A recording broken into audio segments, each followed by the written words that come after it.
Officer talk में हमारी कोशिश होती है कि ऐसे शख्सियत से आपको रूबरू कराएं जिन्होंने ज़िंदगी में कई सारे कीर्तिमान स्थापित किए हों। आज सादा न्यूज़ के इस खास मंच पे रायपुर के एसएसपी संतोष सिंह हमारे साथ में मौजूद हैं और संतोष सिंह के बारे में कहा यह जाता है कि इन्होंने बचपन से लेकर और अपने सर्विस में कई सारे कीर्तिमान स्थापित किए हैं। और कीर्तिमान की अगर बात की जाए तो मैं आपका एजुकेशन का भी देख रहा था और उसमें भी आपने कीर्तिमान स्थापित किया, सर्विस में भी आपने कीर्तिमान स्थापित किया, इंटरनेशनल आपने यहाँ पे अवार्ड लिया। तो इसे समझा जा सकता है कि कीर्तिमानों की एक छड़ी है जिसमें चर्चा की जाए तो आधे घंटे कम पड़ जाएगा। उस मामले में मैं कहीं ना कहीं थोड़ा लकी रहा हूँ जी, जिसको मैं पाता हूँ कि कुछ ना कुछ अच्छी चीज़ें मेरे साथ जुड़ती गई हैं। पहले तो मैं आपके एजुकेशन से ही शुरू करना चाहूँगा क्योंकि आप गोल्ड मेडलिस्ट भी रहे हैं, आप टॉपर रहे हैं। किस तरह की जर्नी रही आपकी? देखिए, मेरी जो शुरुआत की एजुकेशन है वो टिपिकल सरकारी स्कूल से रही है। आप जानते हैं कि नवोदय विद्यालय जो केंद्र पोषित विद्यालय रहते हैं उससे मैंने पढ़ाई की है और उसके स्कूलिंग में मेरा साइंस सब्जेक्ट था, लेकिन अचानक मुझे लगा कि कहीं ना कहीं मेरी आर्ट्स में अभिरुचि है और मैंने इंजीनियरिंग करने के बजाय मैंने बीए पॉलिटिकल साइंस बीएचयू में एडमिशन लिया और लकली मैं वहाँ यूनिवर्सिटी में मैं टॉपर रहा। मास्टर्स मैंने पॉलिटिकल साइंस में विशेषकर इंटरनेशनल रिलेशंस में किया और वहाँ मैं गोल्ड मेडलिस्ट रहा। फिर मैंने जेएनयू से एमफिल किया, मैं जेएनयू से पीएचडी कर रहा था और मैं अब बताऊं कि जेएनयू से पीएचडी चूँकि सबमिट नहीं हो पाई, मैं सर्विस में आ गया। मैंने दुर्ग यूनिवर्सिटी से अभी हाल में ही अपनी पीएचडी थीसिस वहाँ सबमिट की है जो अवार्ड के लिए अभी गई है। तो एजुकेशन मैं ये आपको देख के मैं आपको बताऊं, आपको लग रहा होगा कि एजुकेशन में क्या विशेष रुचि थी, तो ऐसा ही था। मैं हमेशा एक यूनिवर्सिटी में लेक्चरर बनना चाहता था। कुछ समय के लिए मैंने दिल्ली यूनिवर्सिटी में एक एडहॉक पे पढ़ाया भी था। तो शिक्षा में मेरी बड़ी स्वाभाविक रुचि रही है। और मुझे लगता है कि रुचि की वजह से ही आप शिक्षा में कदम दर कदम आपने तमाम वो हासिल किए जो एक छात्र जीवन में हर किसी की एक कामना होती है। जी बिल्कुल, मुकाम हो जो मुकाम की चर्चा उसका मेजर एक कारण है कि जो चीज़ आप अगर पैशन से करते हैं तो उस चीज़ में आप हमेशा अच्छा कर सकते हैं। मेरा मानना है कि जैसे मैंने कहा कि मैं साइंस का बैकग्राउंड का स्टूडेंट था, लेकिन मैंने आर्ट चूज़ किया। कई बार लोग झिझकते हैं कि बीए क्यों कर रहा, बीए कोई कमज़ोर छात्र करते हैं क्या, या ऐसे ही करते हैं। लेकिन मेरी बड़ी स्वाभाविक रुचि पॉलिटिकल साइंस में थी। तो अगर आप रुचि के विषय चुनते हैं, आपकी गहरी रुचि रहती है, तो आप उसमें अच्छा कर सकते हैं। आईपीएस यूपीएससी आपके जीवन में ये कैसे शामिल हो गया कि आपको इसी फील्ड में जाना है? मेरे पिताजी हमेशा जो पेशे से पत्रकार हैं वो चाहते थे कि मैं सिविल सर्विसेज में जाऊं। लेकिन मुझे लगता था कि मेरा एजुकेशन में स्वाभाविक झुकाव है, विशेषकर अंतर्राष्ट्रीय विषयों में मेरी बड़ी रुचि रही है। जब मैं जेएनयू में एमफिल कर रहा था इंटरनेशनल रिलेशंस में, उस समय मुझे पहली बार लगा कि एकेडमिक्स में अच्छा तो कर सकते हैं लेकिन उसके बड़े सीमित दायरे होते हैं, अपॉर्चुनिटी बड़ी सीमित होती है। सिविल सर्विस एक बेहतर प्लेटफॉर्म देता है जहां से आप लोगों को कनेक्ट कर सकते हैं, उनके लिए काम कर सकते हैं।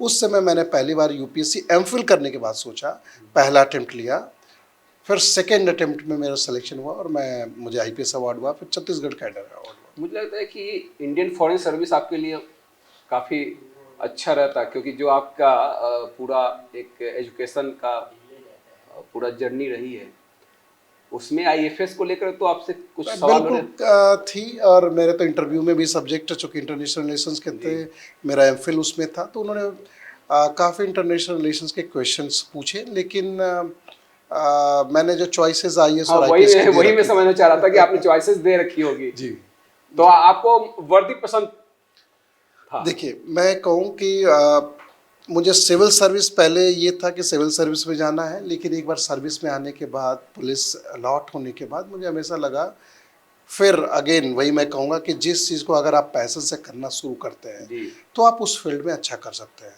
एक बार पुलिस मैन बनने के बाद फिर मैं पुलिस में बड़ी शिद्दत से काम करने लगा और चीज़ें बड़ी अच्छी होती गई। जो यूपीएससी की आज तैयारी कर रहे हैं उनके सामने बहुत सारी चुनौतियाँ रहती हैं, यूपीएससी की तैयारी करने वालों के लिए आप क्या संदेश देना चाहेंगे? देखिए, यूपीएससी एक ऐसा गेम है जिसमें बहुत सारे चीज़ें मैटर करती हैं। प्रीलिम्स है, मेंस है, इंटरव्यू है, और सबसे बड़ी बात, देश के सारे अच्छे यूनिवर्सिटीज़ के पढ़े हुए लोग, अलग अलग प्रोफेशन के लोग इसमें इस एग्ज़ाम के लिए अपीयर होते हैं। तो ये काफ़ी चैलेंजिंग बन जाता है। इसलिए इसमें बहुत ज़रूरी है कि एक ऑप्शन रखा जाए। एक ऑप्शन अगर आप रखते हैं तो अगर आपका यूपीएससी नहीं भी सेलेक्ट होते हैं तो आप अपने दूसरे कैरियर के उस चीज़ में जा सकते हैं। और दूसरा ये भी है, अगर आप यूपीएससी की तैयारी करते हैं तो आप इतना होना चाहिए कि आपने इतनी तैयारी कर ली है कि चलो यूपीएससी हो गया, बहुत बढ़िया, नहीं हुआ तो हम स्टेट सर्विस में मेरा हो जाएगा। तो तैयारी एकदम मन से करनी चाहिए, पूरी मेहनत से करनी चाहिए। और यूपी का एक जो माहौल था वो भी आपको मिला, क्योंकि माना ये भी जाता है कि यूपी बिहार के लड़के आईएएस आईपीएस के लिए बने होते हैं। एक समय था जब यूपीएससी में सिलेक्शन जो है हिंदी राज्यों विशेषकर यूपी बिहार से काफ़ी होता था, लेकिन अब ये ट्रेंड अब बदल रहा है। अब लगभग सभी जगहों से उतनी संख्या में लोग सेलेक्ट हो रहे हैं। हाँ, ये जरूर है, यूपी बिहार में अभी भी क्रेज बहुत है। चलिए, मैं कीर्तिमान की बात करना चाहूँगा, क्योंकि शुरुआत में मैंने आपके कीर्तिमान को लेकर एजुकेशन की जर्नी को समझा, लेकिन रायपुर के जब आपको कमान दी गई तो एक कीर्तिमान और आपने स्थापित कर दिया जी। 9 बार लगातार जी। जिलों की कमान। देखिए, क्या होता है कि जब आप काम करते हैं तो इम्पोर्टेंट ये होता है कि आपके साथ कैसी टीम मिलती है और वो आप उसको कितना अपने साथ रख पाते हैं। मैं इस मामले में बड़ा लकी रहा कि मुझे जहाँ भी दायित्व दिया गया, जिन जिलों में काम करने का मौका मिला, वहाँ बड़ी अच्छी टीम थी, अच्छा काम किया और फिर कई जिलों में काम करने का मौका मिला। इम्पोर्टेंट ये नहीं है कि आप कितने ज़िलों में रहे हैं, इम्पोर्टेंट ये है कि आपने जहाँ काम किया है, क्या कुछ ऐसा आपने करने की कोशिश की जो लोगों को अच्छा लगे या आपको भी सेटिस्फेक्शन वहाँ सब लोगों को अच्छा ही लगा है।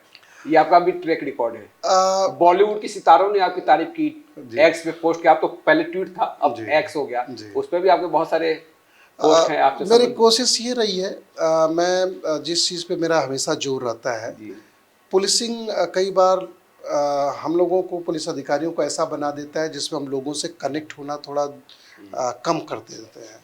मैं कम्युनिटी पुलिसिंग में विश्वास करता हूँ। मुझे लगता है पुलिसिंग के जो विषय, कोर विषय, बेसिक काम है, वो तो हमें करना ही है, लेकिन लोगों से कनेक्ट होना और उनको उनकी ज़रूरतों के अनुसार काम करना, वो बहुत इम्पॉर्टेंट है। शायद यही कारण है कि जिन जिलों में मैं रहा वहाँ कुछ न कुछ एक ऐसे प्रोग्राम्स मैंने चलाने की कोशिश की जो लोगों को उस समय ज़रूरत थी, जो लोगों को बड़ा पसंद आया, और इसीलिए वहाँ पे अवार्ड भी मिला आपको। बिल्कुल। अच्छा काम करते तो कहीं ना कहीं चीज़ें नोटिस आती है।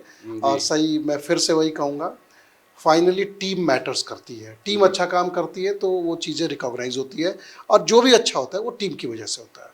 और नशे को लेकर जो आप लगातार कार्रवाई कर रहे हैं, उस पर जो आपने अभियान छेड़ रखी है, मैं देखता हूँ कि कई जगह वॉल पेंटिंग, सोशल मीडिया पे, और इसको लेकर आपकी लगातार सराहना भी हो रही है।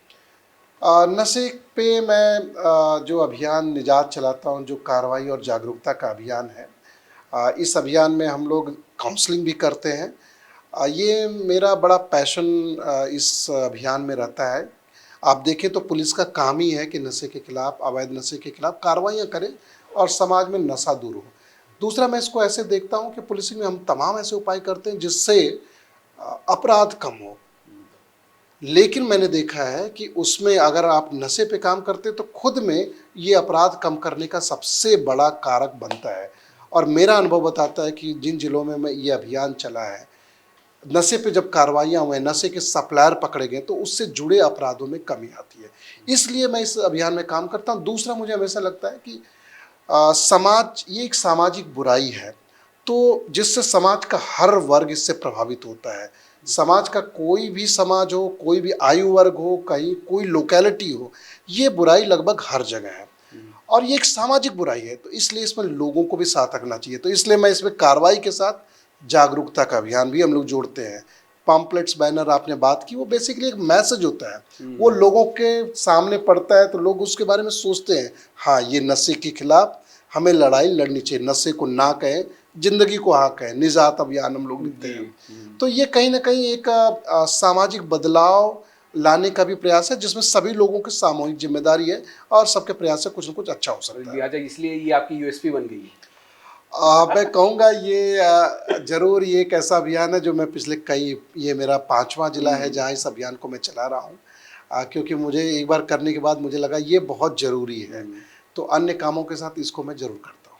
और मैं देख रहा हूँ कि चाइल्ड फ्रेंडली पुलिसिंग के लिए चैंपियनशिप ऑफ चेंज अवार्ड मिला। रायगढ़ जिले में आपने संवेदना अभियान चलाया, FICCI smart policing award, Indian police award आपको मिल चुका है। एक अवार्ड की एक लंबी श्रृंखला में देख पा रहा हूँ। मैं फिर वही कहूँगा, अवार्ड इम्पोर्टेंट नहीं है, लेकिन नहीं, चिन्हांकित किया जाता है जब आप अच्छा काम करते हैं जब आप तो अच्छा काम करते हैं और वो एक पहचान मिलती है, तो टीम जो पूरी लगी रहती है उसको बड़ा अच्छा, पर्सनली तो आपको अच्छा लगता ही है, पूरी सबको अपने काम का जब मेहनत का लगता है तो सबको बड़ा एक मोटिवेशन होता है, और यही चीज़ें दूसरे को भी मोटिवेट करती एक दिशा में जब आप काम करते हैं, आपका एक ध्येय होता है, आप एक ऑब्जेक्टिव लेकर चलते हैं और जब उस पर सफलता मिलती है तो लगता है कि हाँ, जहाँ से मैंने शुरुआत की थी कम से कम समाज उसको रेखांकित कर रहा है और इस तरह के अवार्ड भी मिलने शुरू है। जरूर जरूर, ये हमेशा एक अच्छी फीलिंग रहती है जब आपके अच्छे काम को सराहना मिलती है और लोग उसको रिकॉग्नाइज करते हैं। अब मैं अमेरिका की तरफ रुख करूंगा। जी। अमेरिकी संस्थान ने आपको IACP अवार्ड,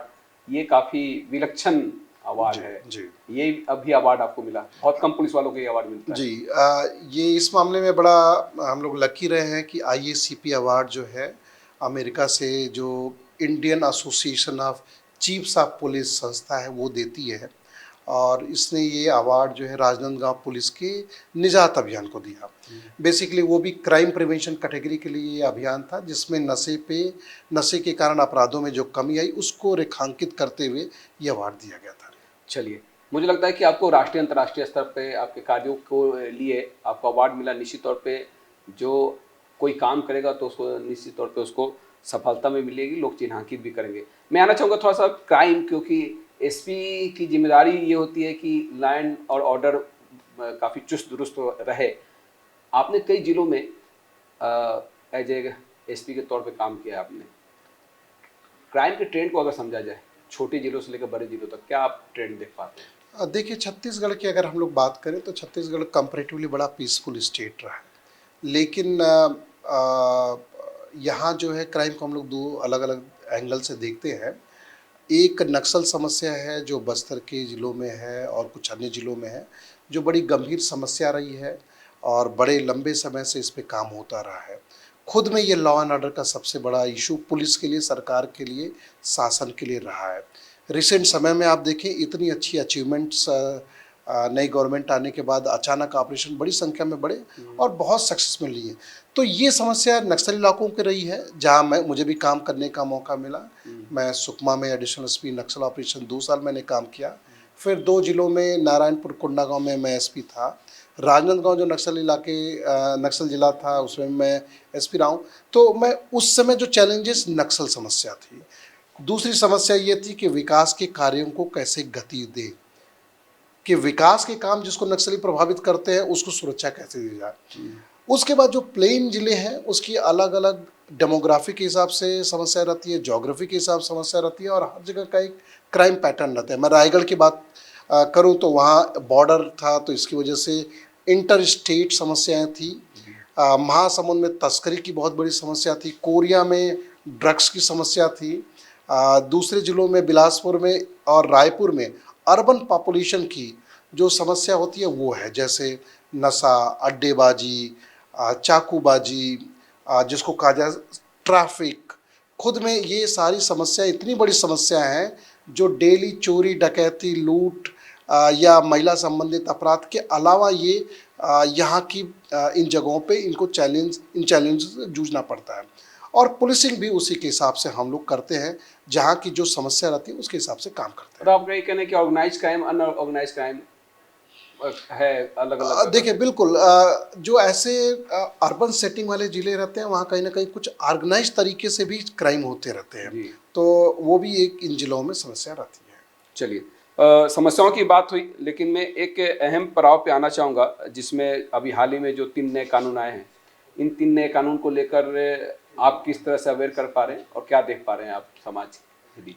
ये 3 जो नए कानून हैं, आप देखें, ये एक नई जो समय का कानून है।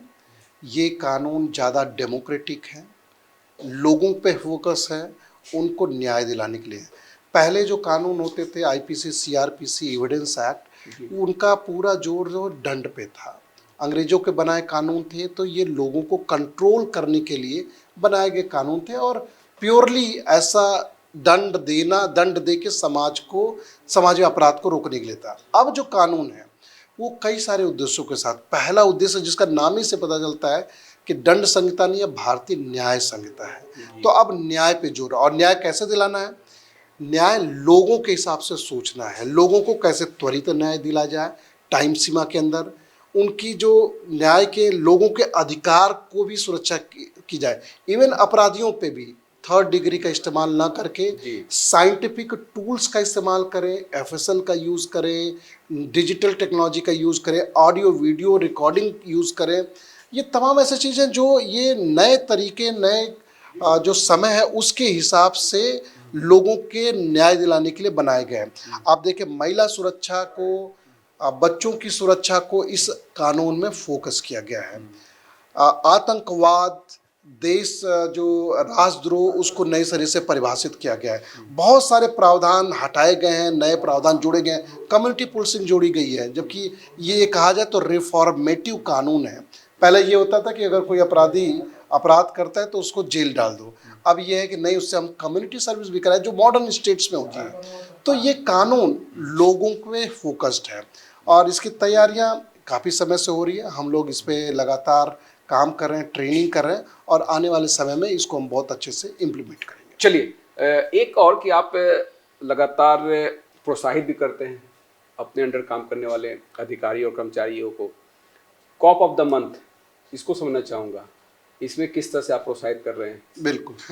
दो प्रोत्साहन वाली चीज़ें हम लोगों ने की है। एक कॉप ऑफ द मंथ है, एक गुड समैरिटन। अच्छा। गुड समैरिटन हम लोग उसको देते हैं जैसे सड़क दुर्घटनाएं होती हैं, लोग एक्सीडेंट होता है और वहाँ से लोग भाग जाते हैं, मदद नहीं करते हैं, तो उनको प्रोत्साहित करने के लिए हम लोग हर महीने जो 5 लोग जो एक्सीडेंट्स विक्टिम की मदद करते हैं, गुड समैरिटन सम्मान देते हैं। उनकी फ़ोटो शहर में जगह जगह होर्डिंग्स के रूप में लगाते हैं और यहाँ भी शील्ड मेडल देते हैं। दूसरा प्रोत्साहन मेरे विभाग के लिए है, जो अच्छा काम करते हैं उनको कॉप ऑफ द मंथ हम लोग, जैसे अभी इसी कुछ दिन पहले मैंने पिछले महीने के कॉप ऑफ द मंथ दिए, जिसमें 12 पुलिसकर्मियों को यहाँ बुला के सम्मानित किया।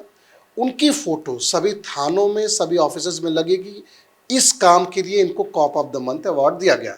साथ ही साथ 3 आरक्षकों को मैंने सस्पेंड भी किया। एक ने किसी पब्लिक से मारपीट की थी, 2 ने कर्तव्य के प्रति लापरवाही की थी, जिसमें आरोपी उसके कब्जे से भाग गए थे।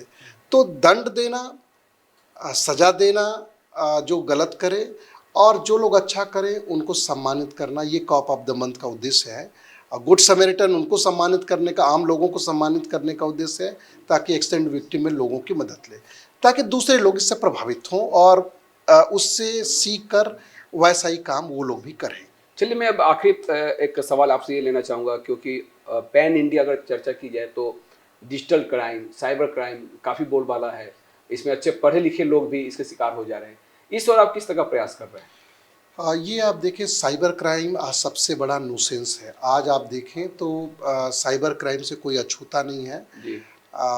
तमाम तरह से, चाहे लोग लालच के कारण, धोखे के कारण, अज्ञानता के कारण, या सही कहा जाए तो कुछ और ऐसे चीज़ें होती हैं जिसके कारण इन साइबर अपराधियों के चंगुल में फंस जाते हैं। इकोनॉमिक क्राइम्स होते हैं जिसमें वो पैसे गवा बैठते हैं, सोशल क्राइम्स होते हैं, ऐसे पहचान वाले क्राइम होते हैं सोशल मीडिया पे, जो आपकी पहचान छिपा के गलत काम आपसे आपके नाम पे किए जाते हैं। तो ये अपराध लगातार बढ़ रहे हैं, इनको रोकने की आवश्यकता है, जिसमें सामाजिक जागरूकता भी एक जरूरी उपाय है। चलिए, तो आज ऑफिसर टॉक के इस कार्यक्रम में आपने अपना बहुमूल्य समय दिया, इसके लिए मैं आपका बहुत बहुत धन्यवाद करना चाहूँगा। हमारे साथ में जुड़े हुए थे रायपुर एसएसपी संतोष सिंह, जिन्होंने पुलिसिंग को लेकर, कम्युनिटी पुलिसिंग को लेकर और खासतौर पे जो अभियान चला रहे हैं उसको लेकर उन्होंने काफ़ी कुछ बातचीत की। उनका मैं तहे दिल से शुक्रिया करना चाहूँगा इस कार्यक्रम में जुड़ने के लिए। सादा न्यूज़ पे खबरों का सिलसिला जारी रहेगा। Back to studio. Thank you.